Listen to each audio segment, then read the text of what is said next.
I learned early that being the youngest in the Anderson family meant being invisible. While my sister Victoria climbed the corporate ladder at Anderson Technologies, the family business our grandfather founded, I was the one who answered phones at the reception desk. 29 years old with an MBA from Stanford, and my own family introduced me as the girl at the front desk. Emma handles our phones, Mom would say at charity galas, her tone apologetic. She's still figuring out her career path. Victoria, 34 and director of marketing, would smile and add, not everyone is cut out for leadership positions. Emma's found her comfort zone. I'd smile back and change the subject. They had no idea I'd been attending evening executive board meetings for the past 18 months, working directly with the senior partners who were orchestrating a carefully planned leadership transition. My receptionist job was a temporary cover while I learned every department from the ground up, just as our late grandfather had specified in his succession plan. The plan he'd shared with me privately before his death. The plan that made me chairman-elect of Anderson Technologies board, pending the official announcement at today's quarterly meeting. But my family didn't know that yet. The tension had been building for months. Victoria had been positioning herself for a promotion to vice president, leveraging our family name and her 8 years with the company. She'd started treating me worse than usual, as if my presence at reception somehow diminished her executive image. Can't you at least dress more professionally? She'd hissed at me last week in the lobby. You make the whole family look bad when clients see you at that desk. I was wearing a tailored navy suit that cost more than her monthly car payment, but I just nodded. I'll keep that in mind. Today's quarterly company meeting was supposed to be Victoria's moment. She'd prepared an elaborate presentation about her marketing initiatives, invited extended family members, and even reserved the executive conference room for a celebration lunch afterward. She'd been dropping hints for weeks about big news and career milestones. She had no idea the board was planning to announce something much bigger. I arrived at the office at 7:30 as usual, settling into my reception desk with my coffee. The building was mostly empty this early, just security and the cleaning crew finishing their rounds. I reviewed my notes for the board meeting scheduled for 11. The real meeting, not the company-wide presentation Victoria had planned for 10. You're here early, Victoria's voice cut through the quiet lobby at 8:15. She was dressed in a designer suit, her hair professionally styled, carrying a leather portfolio that probably cost $1,000. Try not to embarrass the family today, okay? Important people will be here. I'll do my best, I said quietly, continuing to organize the reception desk. She leaned closer, her voice dropping. And maybe take an actual lunch break instead of eating at your desk? The executives from the Hoffman acquisition will be here and I don't want them seeing family members acting like you do. I looked up at her. What's wrong with how I act? Oh, Emma. She laughed, but it wasn't kind. You really don't see it, do you? You have no executive presence. No leadership qualities. You answer phones and eat turkey sandwiches at a reception desk. That's fine. Not everyone can be management material. But today especially I need you to just be invisible. Understood, I said simply. By 9:30, the building was filling with employees gathering for Victoria's presentation. I watched her greet people in the lobby, shaking hands, laughing at jokes, playing the role of future executive perfectly. Our parents arrived at 9:40, Mom in pearls and Dad in his best suit, both beaming with pride at Victoria. Where should we sit? Mom asked me at the desk as if I were an usher instead of her daughter. The presentation is in conference room A, I said, handing her a printed agenda. 3rd floor. Dad barely glanced at me. You'll be staying at the desk, I assume? Someone needs to answer phones. I have it covered, I assured him. Victoria's presentation started at 10 sharp.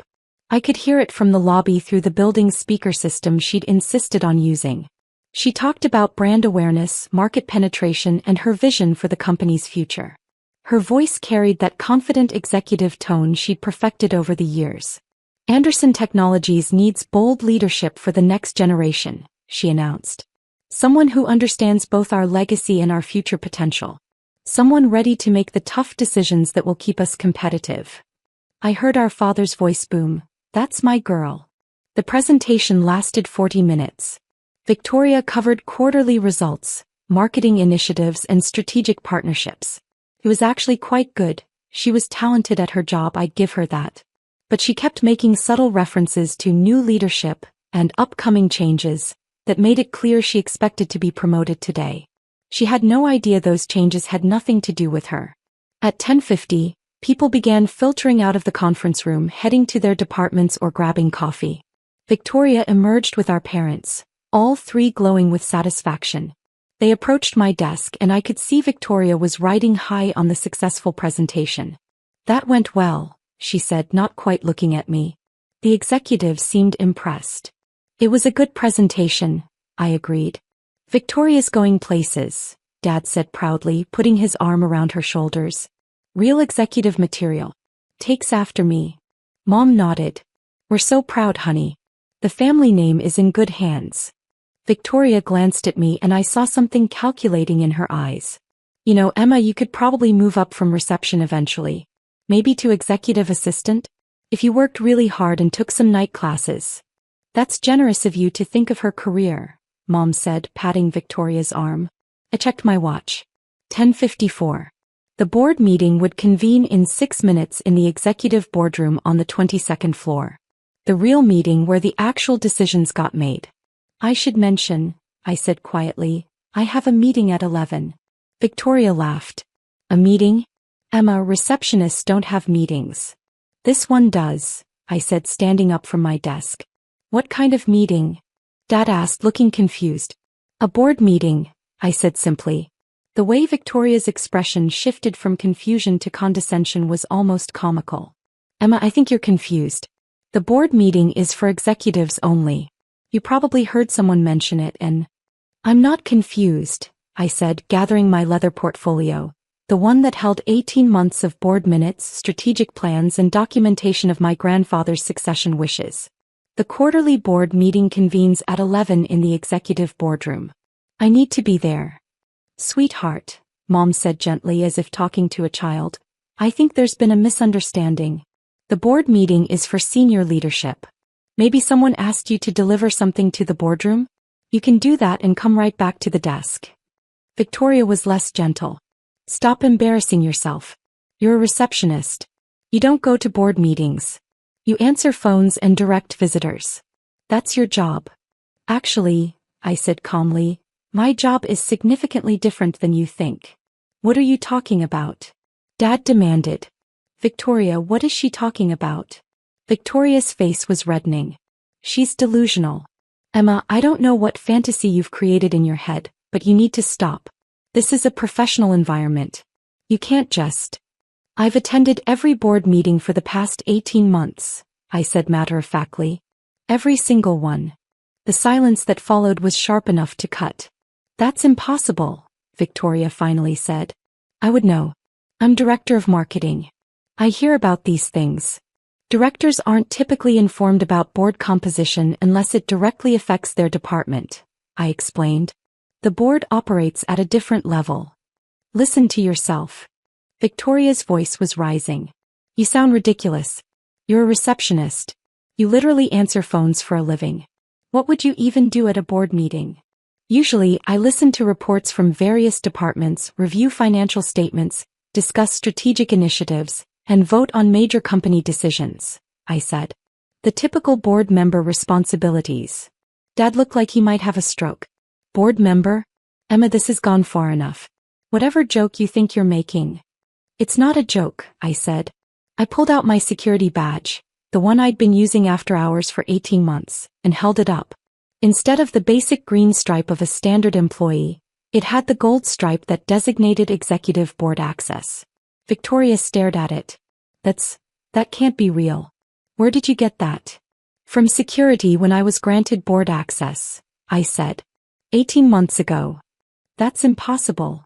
Victoria snatched the badge from my hand, examining it closely. "This has to be fake. Did you make this? Is this some kind of sad attempt to—" "Ms. Anderson?" A voice interrupted us. James Mitchell, the company's chief operating officer, had appeared in the lobby. He was 62, silver-haired, and had been with Anderson Technologies for 27 years. "We're ready to convene. The other board members are waiting." Victoria whirled on him. "Mr. Mitchell, I'm so sorry. My sister has been making these bizarre claims about attending board meetings. I don't know what Claims. James looked genuinely confused. Ms. Emma Anderson has been on the board for 18 months. Surely you knew that. The lobby had gone very quiet. Several employees who'd been passing through had stopped, sensing drama. That's impossible, Victoria said, but her voice had lost some of its certainty. She's a receptionist. She's the primary heir to the founder's estate and succession plan, James said, his tone suggesting this should be obvious. Per your grandfather's wishes, she's been training in every department while attending board meetings. Today we're announcing her appointment as chairman. I watched the words hit my family like physical blows. Chairman. Dad's voice was barely a whisper. Chairman of the board, James confirmed. The position has been empty since your father passed. Ms. Emma Anderson will be assuming that role effective today. Victoria's face had gone from red to white. No, that's not. I'm the one with executive experience. I'm the director of marketing.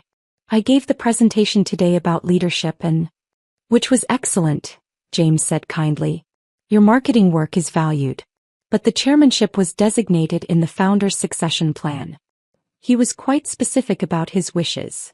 Mom found her voice. But Emma never said anything. We had no idea she was even.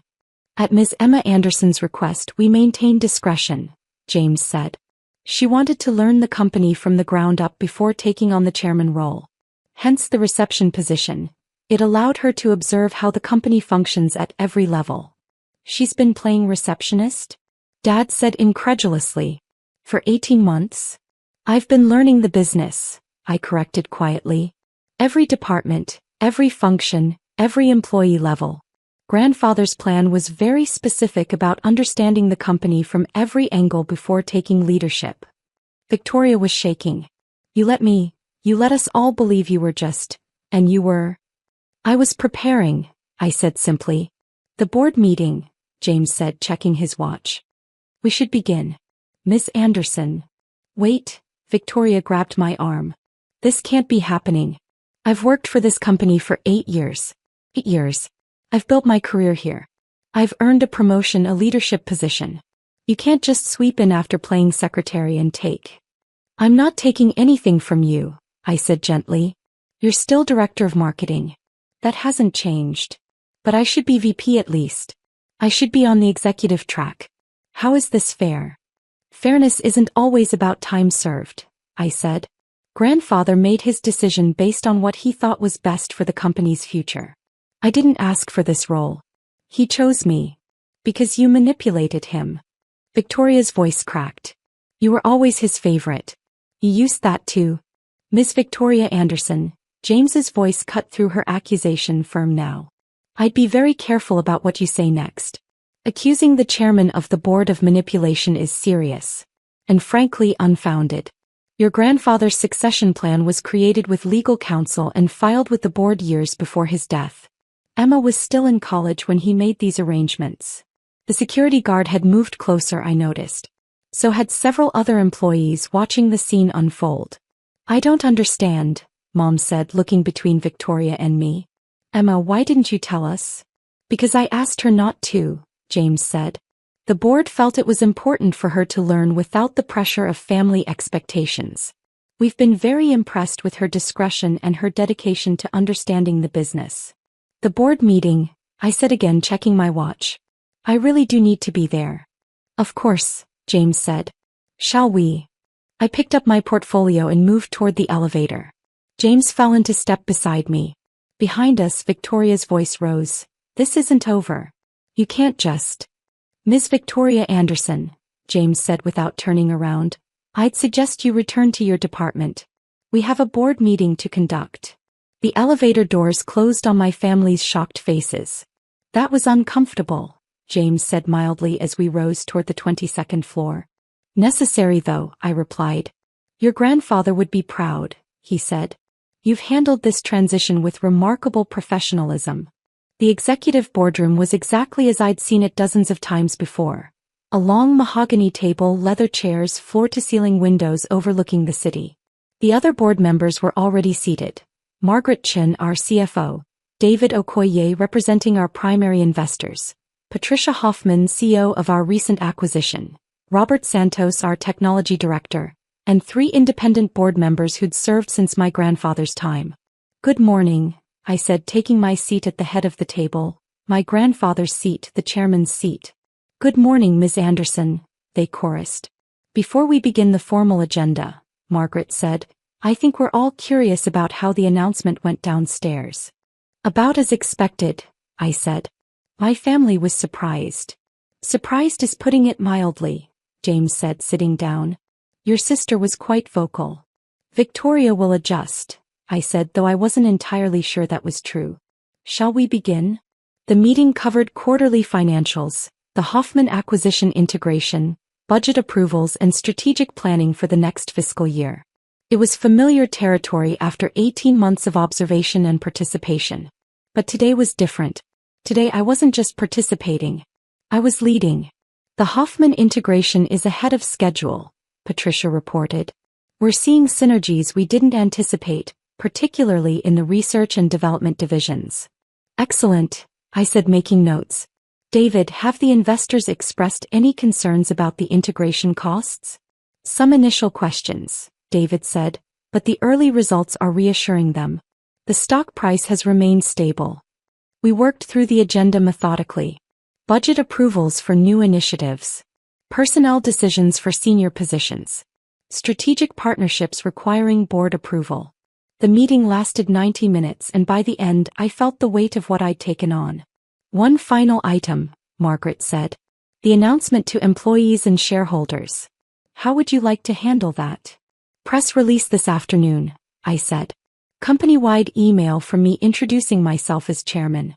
And I'd like to schedule individual meetings with department heads over the next week." "Including your sister?" James asked carefully. "Especially my sister," I said. "She's director of marketing. I need to work with her professionally regardless of family dynamics." The board members nodded approval. "Then I believe we're adjourned," I said. "Thank you all for your support during this transition." As the board members filed out, Margaret lingered. "Your grandfather would be incredibly proud," she said. "He knew exactly what he was doing when he chose you." "I hope so," I said. "This is more responsibility than I've ever had." "You've been preparing for 18 months, she reminded me. "And you've impressed everyone on this board with your judgment and dedication. Trust that." After she left, I stood alone in the boardroom looking out at the city. Somewhere in the building below, my family was processing what had just happened. My phone had been buzzing with texts, but I'd been ignoring it during the meeting. Now I looked at the messages. "Victoria, we need to talk. Now." "Mom, Emma, please explain what's happening. Your father is very upset." "Dad, call me immediately." "Victoria again, you manipulated grandfather." "I'm consulting with lawyers about the succession plan." I took a breath and called Victoria first. "How could you?" she answered immediately, her voice shaking with fury. "How could you let us all think you were nothing while you were planning this?" "I wasn't planning anything," I said calmly. "I was following grandfather's succession plan. His succession plan that you obviously influenced. You were always his favorite.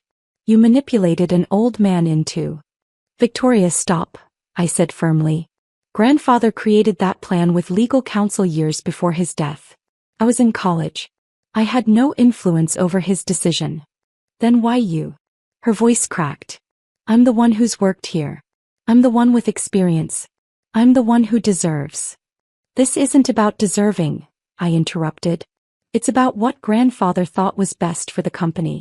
The company I've dedicated 8 years to." "And you're still director of marketing," I said.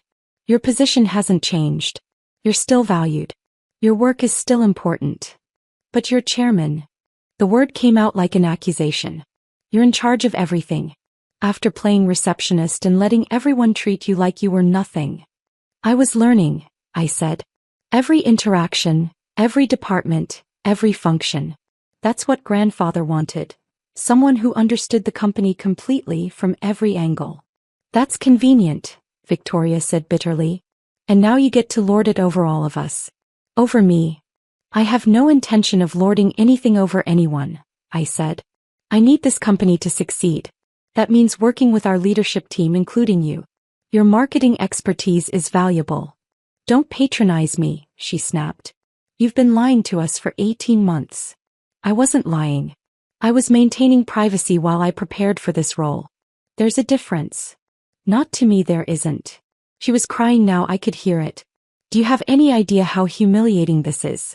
I gave that presentation this morning about leadership and vision, and the whole time you were sitting downstairs knowing you'd already been chosen.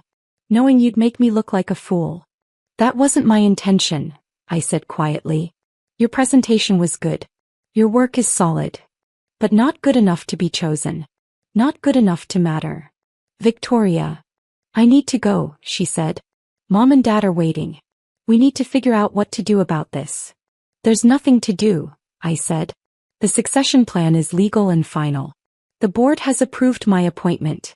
This is happening. We'll see about that, she said and hung up. I sat down in the chairman's seat, feeling exhausted. My phone buzzed again. Mom this time. Emma, your father wants to speak with you, she said when I answered. He's very upset. Put him on, I said. Dad's voice was cold. I want to know how you manipulated your grandfather into this ridiculous succession plan. I didn't manipulate anyone, I said tiredly. Grandfather made his decision years ago with legal counsel. The board has all the documentation. You expect me to believe he chose you, a girl who answers phones, over Victoria who has actual executive experience? I have executive experience now, I said. 18 months on the board, working with every department, learning strategic decision-making. That was grandfather's plan. It's absurd, Dad said flatly. Victoria is the obvious choice. She's older, more experienced, more suited to leadership. You're going to destroy this company. I'm going to do my best to grow this company, I replied. Just as grandfather wanted. Your grandfather was senile at the end, Dad said, and I felt anger flash through me for the first time. He was sharp as ever when he created that succession plan, I said, my voice hardening. And if you want to challenge it legally, you're welcome to try. The board will defend it, and they have significantly more resources than you do. Grandfather made sure of that. Are you threatening us? Dad demanded. I'm explaining reality, I said. I didn't ask for this position. I didn't manipulate anyone. Grandfather chose me because he thought I was right for the company's future. I intend to honor that trust. If you can't accept that, then we'll have a difficult family relationship going forward. But the business decision is final. Dad was silent for a long moment. This is what you wanted all along, isn't it? To be above your sister. To prove you were better. No, I said honestly. What I wanted was to make grandfather proud and help his company thrive. The title is secondary to that goal. I don't believe you, he said. Victoria is devastated. Your mother is confused. And you're sitting in your grandfather's chair acting like you've earned the right to be there. I spent 18 months earning that right, I said. Learning, observing, preparing. I've put in the work. By lying to your family. By maintaining privacy while I learned. That's different. Not to us, Dad said, echoing Victoria's words. You made fools of us. That was never my intention. But it's the result, he said coldly. Don't expect us at family dinners for a while. Victoria needs time to process this betrayal. Betrayal. I repeated. Dad, I followed grandfather's wishes. How is that betrayal? You let us believe you were nothing, he said. That's the betrayal. The lies. The deception. The year and a half of pretending to be something you weren't. I was exactly what I appeared to be, I said. A receptionist who was also training for leadership. Both were true. We're done talking, Dad said. Your mother and I need to help Victoria through this. He hung up before I could respond. I sat in the empty boardroom, feeling the weight of what had just happened. I'd known my family would be upset. I'd prepared for that. But hearing the anger and hurt in their voices was harder than I'd expected. My phone buzzed with an email notification. The company-wide announcement had gone out. Subject: Leadership Transition Announcement. Dear Anderson Technologies team, it is my honor to announce that Emma Anderson has been appointed chairman of the board of directors, effective immediately.